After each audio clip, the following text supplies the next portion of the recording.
Welcome to UGC EPG Pathshala.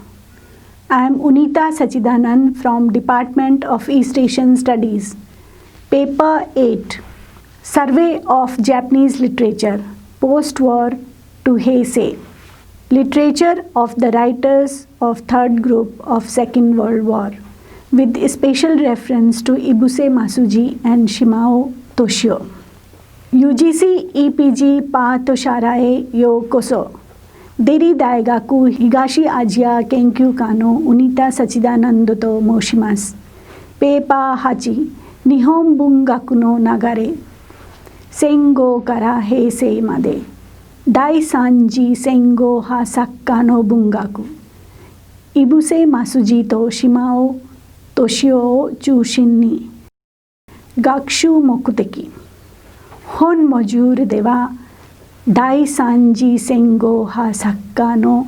文学の世界について学習します。まずこのモジュールに出ている語彙を見ましょう。キーワード、巡回文庫、冒険小説、井伏鱒二、黒い雨、近岸にかかる、在学中高外社生、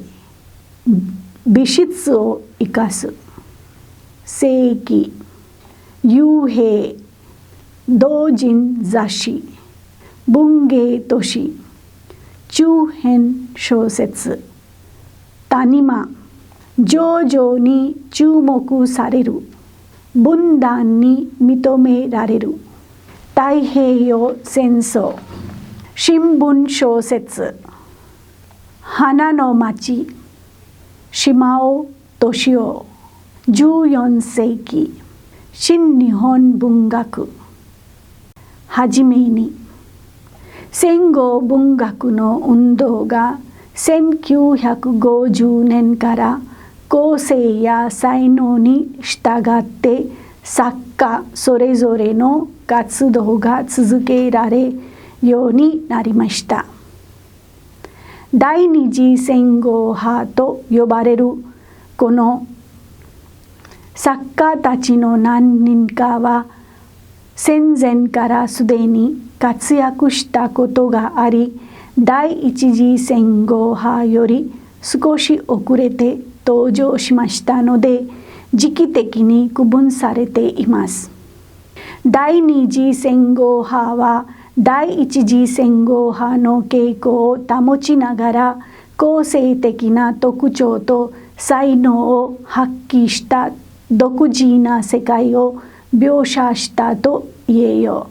う。この頃の代表作は岡昌平の不良記、三島由紀夫の革命の告白、安部公房の壁、堀田芳雄の広場の孤独、井伏鱒二の黒い雨などであります。このモジュールでは井伏鱒二と島尾敏夫について学習します。井伏鱒二、戦前すでに作家として活躍していた井伏鱒二は戦後作家として一位を確立したのは1965年に刊行した黒い雨の後なのであると思われます。本作品の刊行は日本をはじめ多くの外国でも翻訳刊行され、第二次戦後派の代表作家として認められました。小説家の井伏鱒二は1898年に明治31年広島県の村に生まれました。幼い頃、弟と父を失った井伏は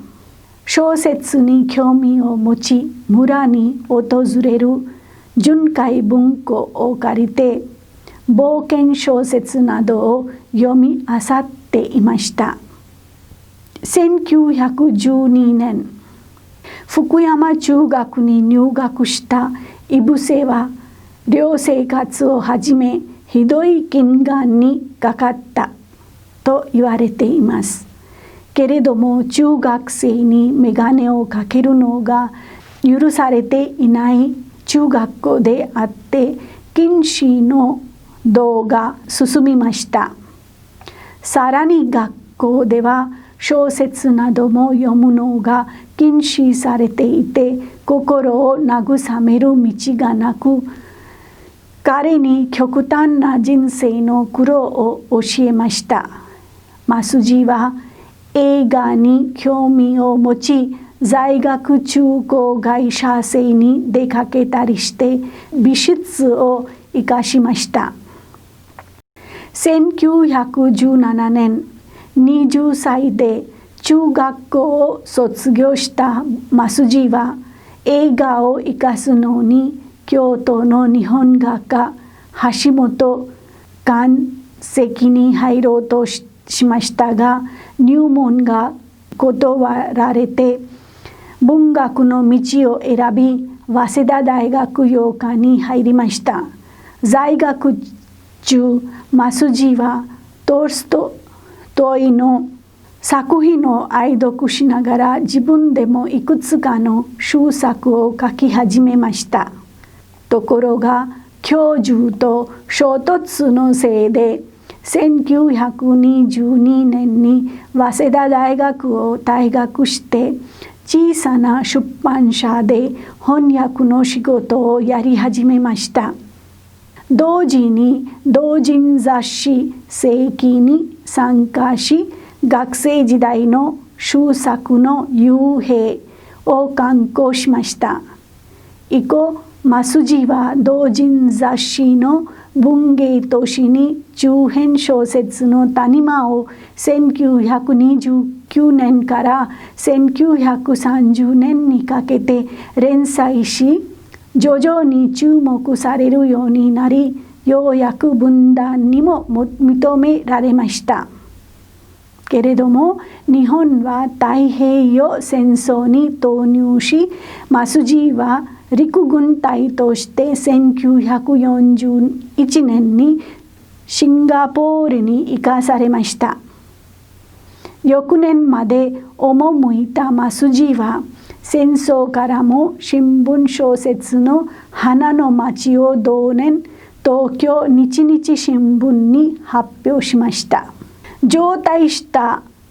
増地は文学を熱心に取り組み文藝春秋に太宰治のことを1948年に発表しました。あと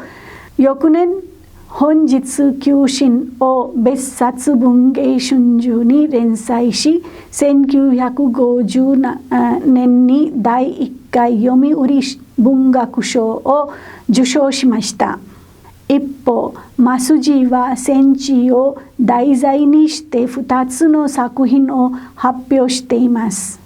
一つは彼が戦場の経験をする前1938年に発表された長編小説のさざ波軍記でありもう一つは1951年に発表された中編小説の妖廃隊長であります。けれども増地の名作として取り上げられるのは1966年新潮に連載発表された長編小説の黒い雨である。広島の被害を語る本作品は最初に名の結婚という表題で発表されましたが後ほど黒い雨に改題されました。原爆直後黒い雨で振られた主人公のメイが結婚できないという体裁で増地は原子爆弾の被害を受けた広島の惨状を描いたものであります。平穏な生活を営んでいた人々に批判された原爆を批判する優れた作品となっています。黒い雨は第9回ノマ文芸賞を受賞し、1966年にマスジも文化勲章を受賞しています。イブセ・マスジは95歳の長生きをして1993年に死没しました。第1回戦後文学賞を受賞した島尾敏夫は第二次戦後派として活躍した小説家であります。1917年、横浜市に生まれた島尾は幼い頃、父親と一緒に移動していました。6歳の時、横浜の家が震災で全壊したことを目撃し、8歳の時、父と共に兵庫県の西灘村に移転しましたが、1929年に多摩神戸に移し変わりました。移し変わった生活をしていたので、島尾の小学生時代の教育はいくつかの小学校で行ったことであります。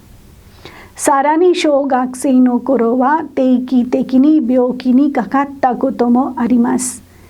けれども島尾はこのような問題に負けず、小学生3年の頃から小冊子を合わせて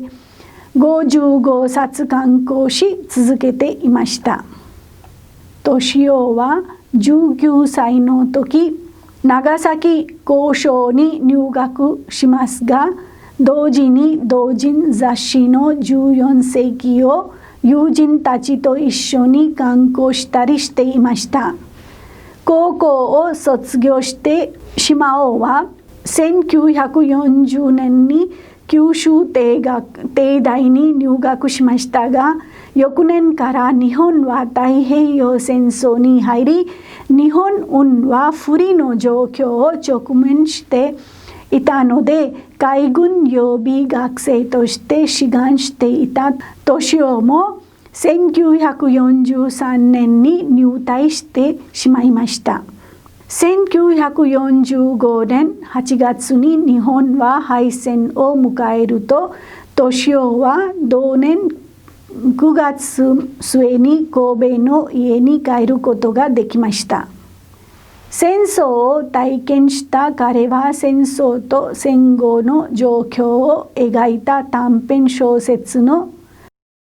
夢の中の日常を1948年に刊行しました。戦争を悪夢と名付けた彼にとって戦後は戦争の記憶が流れ込んでいる時代であると本作品で読んでいます。夢の中の日常を刊行以降、島尾は次々と作品を発表しました。1949年に孔子の目を、1950年に偽学生を刊行しました。けれども1949年に発表したデコトキは第1回戦後文学賞を受けました。短編小説のコトキは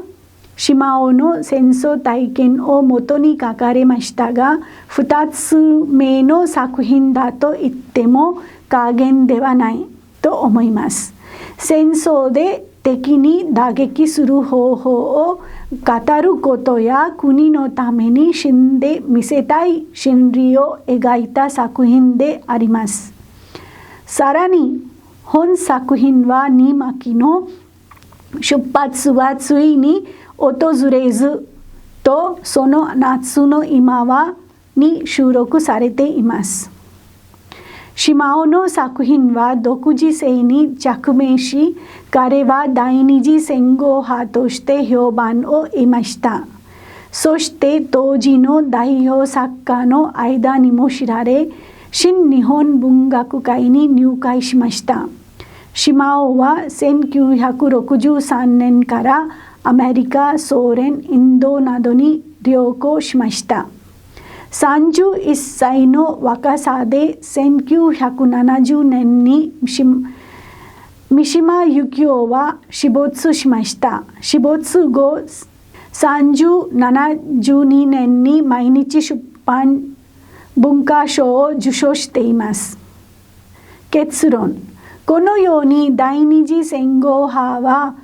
第一戦後派の傾向を保ちながら自分それぞれの個性や特徴、つまり安部公房は文学に超現実的な思想を導入したし、増地は名の結婚という身近な課題を通して戦後の大きな被害を描写しました。